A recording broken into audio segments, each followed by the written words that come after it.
Welcome to my very first account revamp. This isn't something that I had planned to ever do, but I've always known that I've had the capability of, and so today when I was given the opportunity, I had to jump at it. One of my friends who wants to remain anonymous, so I won't disclose their name, and I am going to be hiding their UID for their own personal reasons, asked me if I could take out the Abyss for them. Now, this person, when I checked their stats, they're a casual player. Obviously, they're playing the game at their own pace, and really, Genshin is one of those games that you can pretty much play who you want and clear all the content. Maybe you don't get the max rewards, but you at least get the max amount of fun, right? Well, I decided that I was going to take it over from the hardcore player that I am, and I am going to actively try my hardest to do the best that I can in the Abyss. My goal, I came into it saying, this person played the game, for a pretty long time. The UID, I'm not going to show you it obviously, but the UID definitely tells you based off of when the account was made. And this person's played a decent amount, right? So I went to farming, got to get the artifacts, weapons, talents, everything leveled up, or at least to a decent level, so I knew it could give me the best chance to clear, right? And basically, long story short, what I'm getting at is that I wanted to come into this with the mindset of, right now I'm doing some farming gear that I'm fast forwarding through. I wanted to come into the mindset of, I know that I can get pretty much almost any account that's had a decent amount of investment into it. 33 out of 36 stars, which is the second highest reward you can get from the Abyss, right? As you can see, the last person who had done it, because apparently this person hasn't done it, they asked somebody else to, only got to floor 11 too. And I looked at that and chuckled. I knew for a fact that I could beat that. My goal was to complete 12-3 in its entirety and try to get 33 stars on top of it. So long story short, here's the proof. 26 stars, 27 stars, 26 stars, 18, 24, 27, 18, 25. Pretty much always in the range of around the halfway to 3/4 mark. Never quite clearing it, right? So everything was going swimmingly. I cleared the first 3 floors pretty much without any hassle. It was only when I got to Chamber 12 first half that I realized this guy's got a freaking cryo shield, and I've got no pyro on my team. Or rather, I have pyro on my team, but I have to have it on a certain side because of the fact that I've got certain enemies that are hydro on the other side, and my Nuvolette won't be able to damage them. So I need to have pyro on both sides. So I went back, did a little bit more farming, had to get a Zhangling built up, and once I finally was able to get that done, you can imagine what happened next. This is my first attempt, I guess technically my second attempt, but my first full attempt. The entire floor. Let's see how I do. Obviously, we're going to select the crit rate and crit damage. I mean, we have to. It's the best option there for both my sides, for my Yoimiya and for Nuvolette. Okay, so going off of this, he is C0, right? And so my goal right now is to clear out these guys as quickly as possible, which I'm used to having C6 Nuvolette holding charge attack once, and then it just absorbs all the orbs in one go. So the fact that I had to keep holding circle to recharge up his charge attack threw me off a little bit, I'm not going to lie.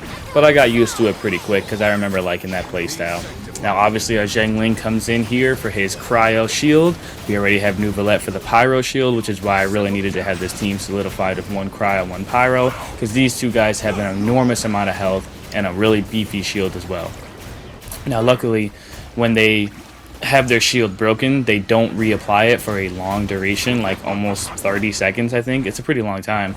So I was able to actually get some serious damage on them. If they reapplied their shield once they got conscious again, this would have been so much longer of a situation, and I'm just glad I didn't have to deal with that. So yes, obviously Zhongli being a shield bot comes through a lot here. One thing I noticed later on in the gameplay, which you'll see, is if you're trying to clear things at a faster pace, you gotta sacrifice shielding for more damage potential, but that's a little bit later down the road, so I'm not going to talk about it too much. Moving on to the second phase of Chamber 1, Floor 12, Chamber 1 I should say. These guys, these flying ruin guard, whatever they're called, ruin sir, I don't even know what the official name is, but These guys are relatively easy, making sure I swirl my pyro like I did there. You get the hydro and the pyro applications going off at the same time. And then it's just spam the attack button until you kill him. So again, apply pyro, swirl it. Looks like I didn't apply enough pyro there, so I wasn't able to swirl it. So I'm going to try to re-swirl. Didn't have time because the skill wasn't up. There it is. Now we're going to switch over to, after the burst here, switch over to Jingling, get some serious damage of his skill and burst. And then we just do our skill and continue to proc those vaporize along with that normal attack spam. Now this guy is a beefy boy, man. Beefy boy. And this guy was going to be the bane of my existence. I didn't know it yet at this point, but he was definitely going to be a problem for me. Like, not gonna lie, man. Look how beefy he is. I'm doing 20,000, 50,000, 10,000, 20, 10, 20, 50, like 14, 14, 17. We're doing some serious damage, and I feel like I'm tickling him. He's just laughing away. Now, luckily, this guy, he is one of the legends in Fontaine. Luckily, this guy has some seriously easy telegraphed attacks, so like, when he goes to attack you, just stay close to him. Like right here, obviously just go behind him or perfectly time your iframe dodge, and you're gonna get away no problem. So, like, this was the only one that's annoying. You got to keep yourself in motion, obviously, because if you stand still, he hits you no matter where you go. But overall, his attacks are so telegraphed, it's like easy to dodge. You just have to be paying attention while you're also spamming your buttons. Now you can see we're down to 7 minutes and 3 seconds. In order to get 3-star clear on this, I had to do it at 7 minutes, and you can see how close he was at that 7-minute mark.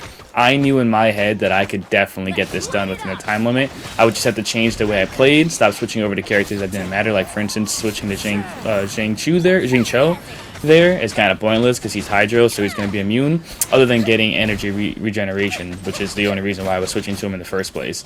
Kazuha is only going to swirl Hydro because he's an Hydro infused enemy, so no matter what elements I apply on him, it's always going to be Hydro that gets, you know, swirled. And since I'm not attacking with Hydro and doing damage, there's no point in swirling. So really, like, switching to the Hydro and switching to the Animo users there would be pointless in my opinion, and waste more time than what it should have. And I only was, what, like 20 seconds behind the timer for the 3-star clear. So in my head, I knew if I had a perfected run, I absolutely could 3-star it, and so it gave me hope. Now this little chicken right here, the Jade Plume Terra Shroom, it's funny how that name just kind of rhymes so well.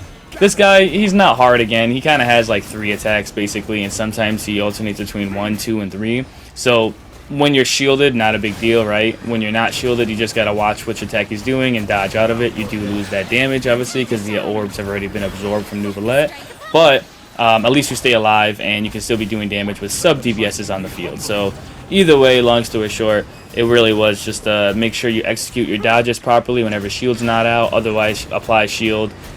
Make sure Farina's skill and burst is out. If you get too low in health, switch her burst, or not her burst, switch her skill over to the healing function, not the attack function. Get your Zhangli out whenever she can. She has a super high energy recharge requirement, which is why I have her built with energy recharge. But she still does so much damage because of her vaporized potential. She's worth it, even if she only gets to go a couple times.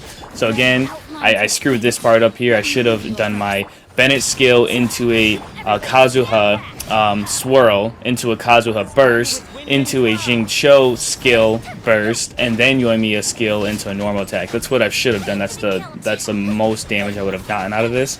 But there was a lot of things going on, and I just wasn't paying attention. You can just see the damage. Like, I should have basically one-cycled him with her skill, but because of the way that I approached the situation, it took me a lot longer. So again, in the back of my head, I'm looking at this like, okay, if I don't clear this within the full 3-star time limit, or if I'm off by a few seconds, I know that the execution and how I attack and how I, buff myself is going to make the difference on if I get 3 stars or 2 stars.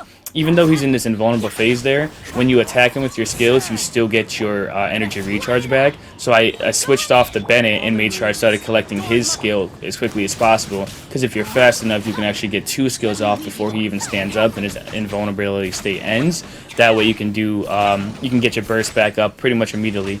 This one, I frame it, or you can just use a burst. Either way, he's invulnerable after he gets to that 25% health gone. He dashes back after he does this attack here. So I'm saving my burst. I'm not attacking. I'm waiting for him to dash back to go completely haywire. So there he goes. He dashes back. Now I start using burst. I frame right here. Switch off to, it should have been Kazuha, then Jincho.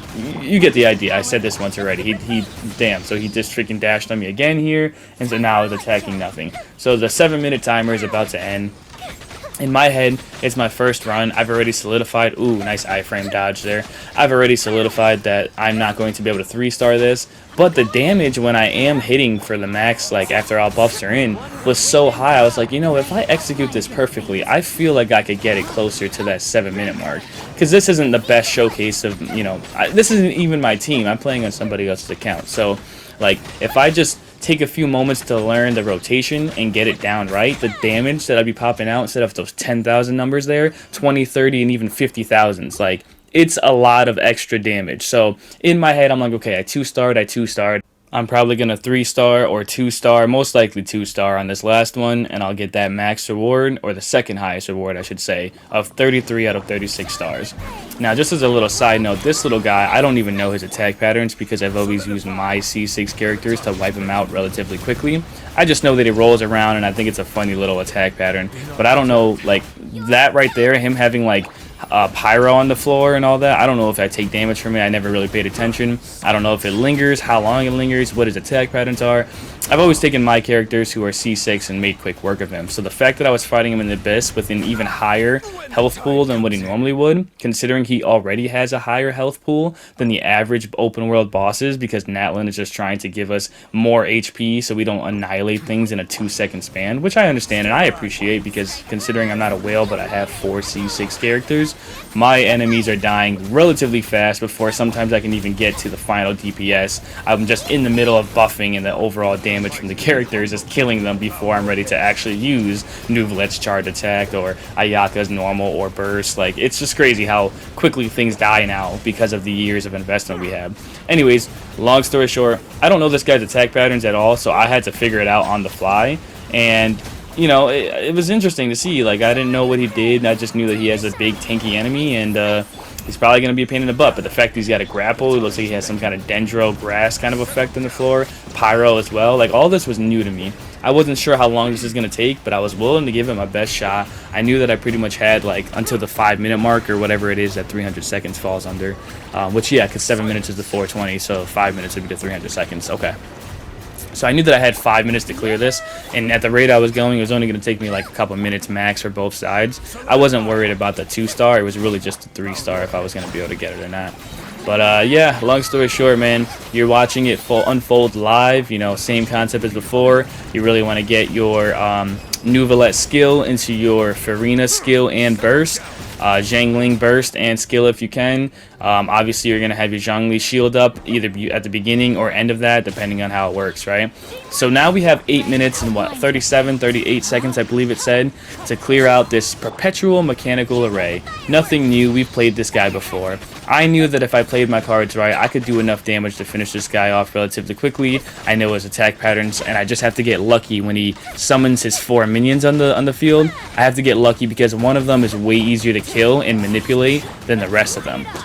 So, long story short, I'll wait till we get there to talk about it more. But you can see, I mean, it's only been 30 seconds and I have half his health gone. So the reason why he ends up being the Chamber 3 second half final boss is not because he's the hardest enemy in the game. It's because he's a time waster, especially when he gets 75% of his health gone and he drops those little droids out there. Okay, here's the part that I was talking about. The one that you want is the one that I got. I got the luck of the draw because I can maneuver him to jump back. So this specific droid always pushes away from you in the first 3 seconds of him being active. And so I position myself away from the actual cube, the main body, so that way he pushes himself directly next to the big cube, and then I can, once I take him down and all of them drop, I can start attacking the main cube immediately. It's all about positioning and awareness, and through the hours and at this point days and months and years that I've spent in this freaking abyss, I've learned these little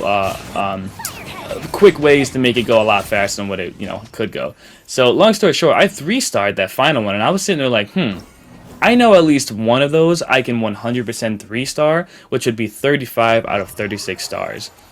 One of them I'm suspect on because I did take like 20 or 30 seconds longer, which was this chamber 2 of the 12th floor. So that one I was looking at like, I don't know if I can actually 36 star and get the max rewards. I know I can 35 star though. And for the sake of agreeing to help out this person, I had to give it my best shot. So here we are admiring the fact that we had 33 starred, but you know that I was not satisfied with that. So, of course, we jumped back in, but with a twist. Instead of me running the Zhongli that I was doing before, I switched out for Fischl, and I ran 2 sub DPSs, Furina in my healer and my buffer, and Nuvola as my main DPS. Now, the good part about this is I get more DPS. The bad part is Nuvola is extremely fragile because this is not a C1 Nuvola where he has more resistance when he is charging and in his charge attack. So, I was going to have to be extra careful about when these guys were using their attacks to not only have to dodge them, but also pull out my attacks and do the most damage possible. Because you can see the difference between when he has his cryo shield active doing 3,000 damage versus when he's got it inactive or he's in his vulnerable state sitting down unconscious on the floor taking the full 25,000 damage per tick.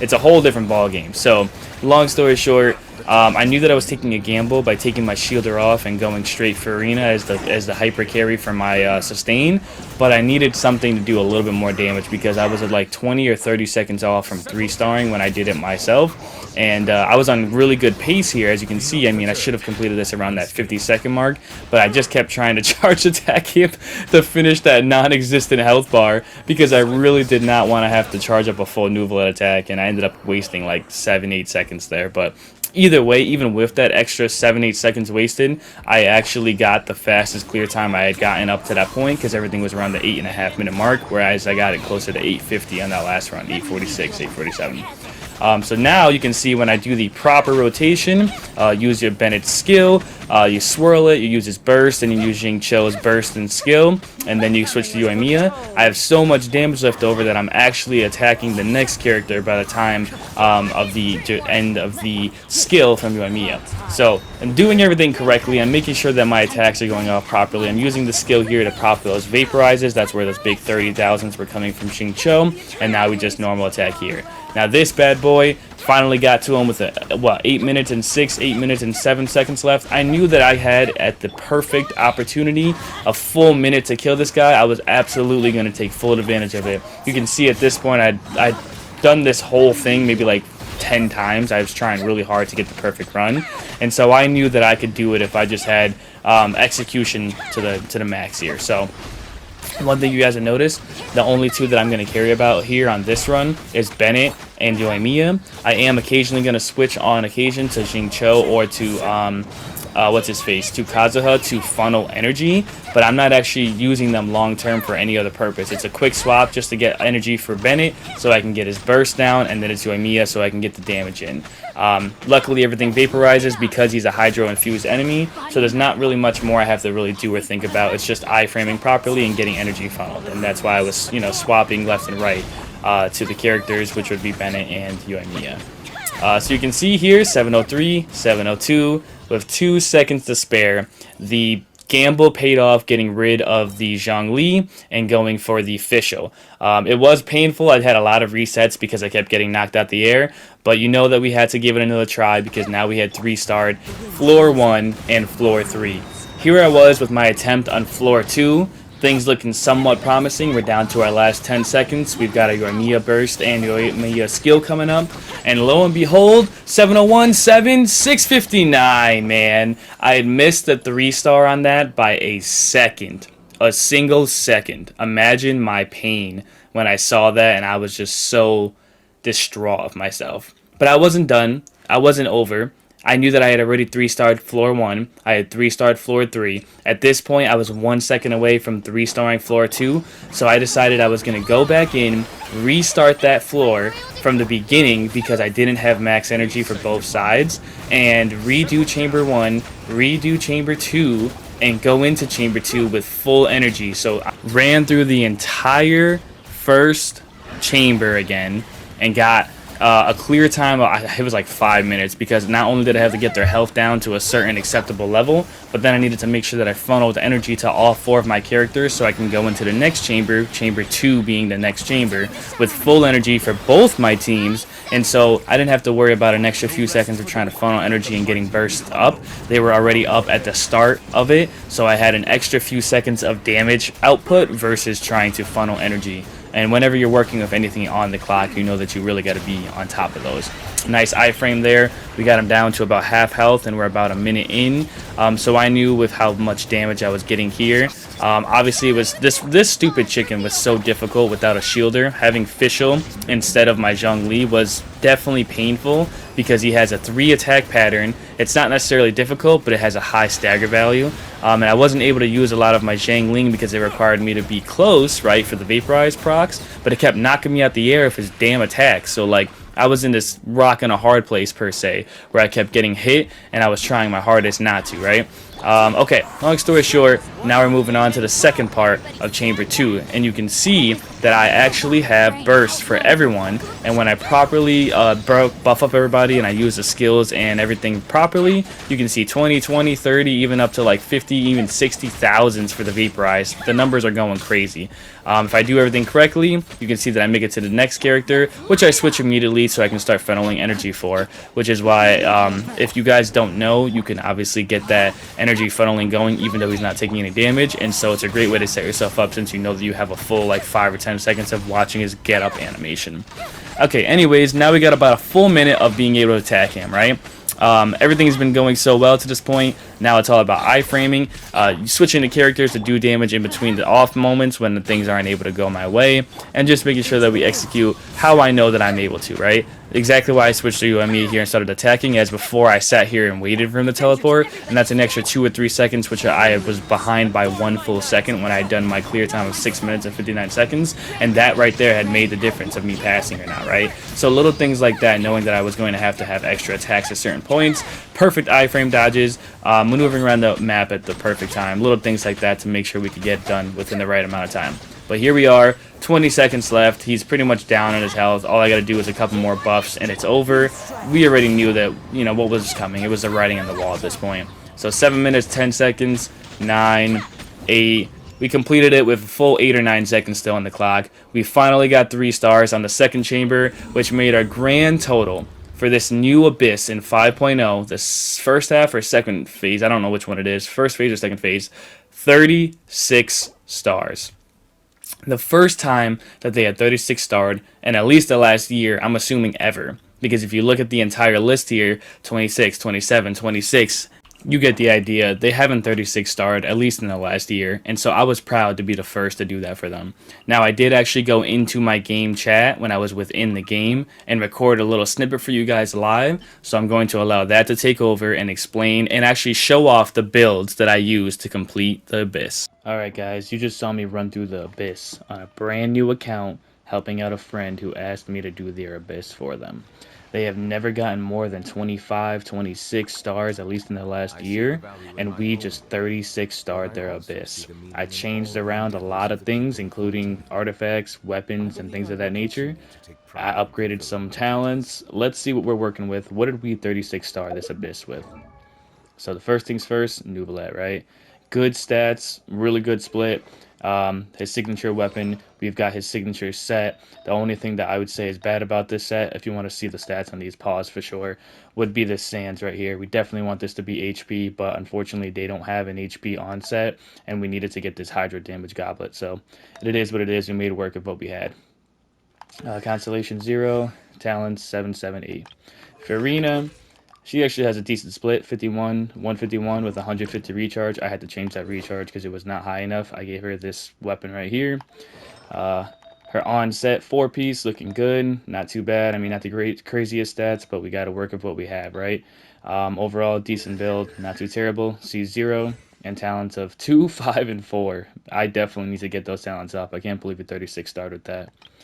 Going on over to Jingling, I already know that this person's gonna hate what I did because I had to build this Jingling the best I could. But 49, 164, 194 energy recharge. We needed to have more ER on her. Like this character does way too much damage and it should be underestimated or shouldn't be underestimated, but is unfortunately.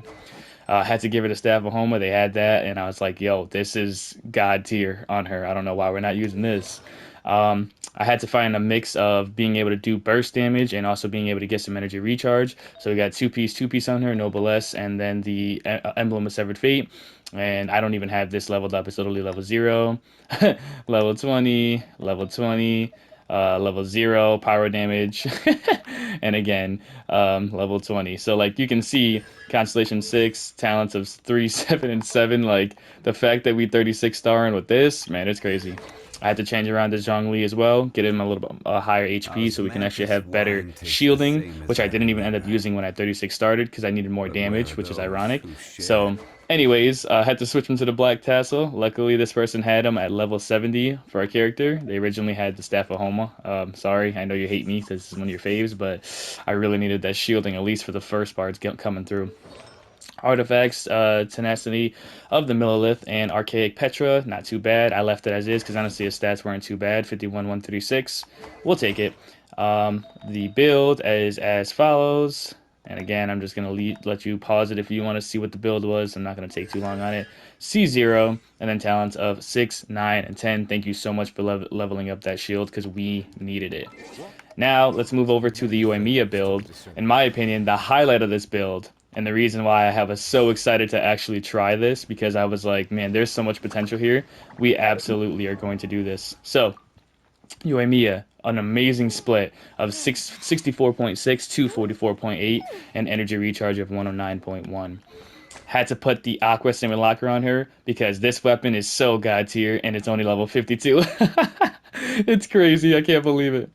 Artifact, we had to go 4-piece Witch. I had to switch around a few things in order to make that happen. But the stats on this honestly aren't that bad. This piece right here, I stole from somebody, and this piece I stole from Diluc because I was like, this is too good a power damage for it to not be on your Yoimiya because she is C3. That's right. That was a C3 Yoimiya you guys were watching there. And her C3 is pretty decent, I'm not going to lie. It does increase her damage tenfold. And then this person likes you and me a lot, so you can see we got 10, 12, and 9 for the talents.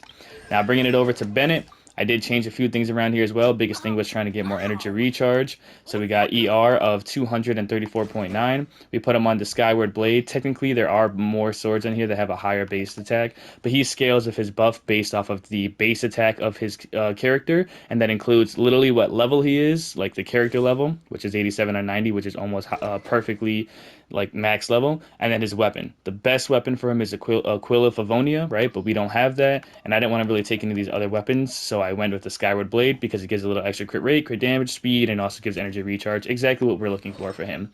Four-piece Noblesse, perfect, exactly what you're looking for this character, and they are as followed. So again, pause them if you want to see. Nothing too amazing, just being sure we had enough ER. C5, they did ask me not to C6 their Bennett, and I told them, trust me, I will not, because I'm the same. Even though I'm 4 years in, I still have a C5 Bennett with the C6 check mark waiting for me. Talents of only 5, 9, and 11. I actually leveled up this because the talent for the ultimate was level 9. I leveled it up twice. I'm sorry. Again, they gave me permission, but I had to because it's too good of a damage increase. I had to build this guy up pretty decently, but he wasn't too bad. He was just kind of there praying and hoping that he would crit. His stats of 35.3, 167.4 with 225.3 energy recharge. Sacrificial Sword is his best in slot, considering it gives you an opportunity at 2 skills, and they just do so much damage, as you saw. Artifact set, 4-piece Emblem of Severed Fate. Honestly, great choice. The stats are as followed, and it's just great job there. Constellation C6, thank goodness, does a lot of damage, and thank goodness this person took advice from somebody, whether it be themselves, some video they watched online, or somebody else. But like, thank you for leveling him up because he did a lot of damage, as you could see, and he helped us out here. And then the last one would be Kazuha. I had to do a overhaul on this guy because the only thing we care about of Kazuha is for his buff and his crowd control, right? Is his elemental mastery. That's all we care about. So elemental mastery is now currently 813. I think when I started it was like somewhere in the 5 or 600 range. So we changed his weapon. Had to give him the whatever the heck that is, Tobaku, Tuoka Abu Shigori, the Chocobo Shigori. We'll call it that. Luckily, they had that from one of the events. I think it was held somewhere in the 3.0, 4.0 range. No, I think it was 3.0. Artifact set, I had to make do with what I had. So in order to give the highest elements of mastery, we had to use some 4 stars in there. But luckily, they were leveled up. I don't know who it was who did this, but thank you so much. You saved the account. Constellation C0 and talents of 3, 5, and 7. Again, the goal here would be getting the ultimate and the skill leveled up to 10 eventually if possible. But we literally 36 starred with this build, guys. Like, I don't think you guys understand how impressive this is. I mean, yes, this is a C3 Yoimiya, and this is a Nouvelle at the end of the day, but it's not like this person tries super hard, right? They just casually play, and they've never gone over 25 or 26 stars, and we just 36 star, 10 full stars more, and in my opinion, this is one of the hardest Abyss ever because they're really trying to ramp up the difficulty in the game. So, the fact that we were able to do it, I'm just, like, so freaking happy, and I mean, it just feels good to be able to help out a friend and also have an account realize its potential, you know what I mean? Like, I freaking love it. So with that being said, thank you guys so much for tuning in, and I will catch you in the next one. If you like this content, don't forget to like and subscribe. I mean, come on. I just did something that was like unheard of from my account. All right, guys, thank you so much for tuning in, and I'll catch you in the next one.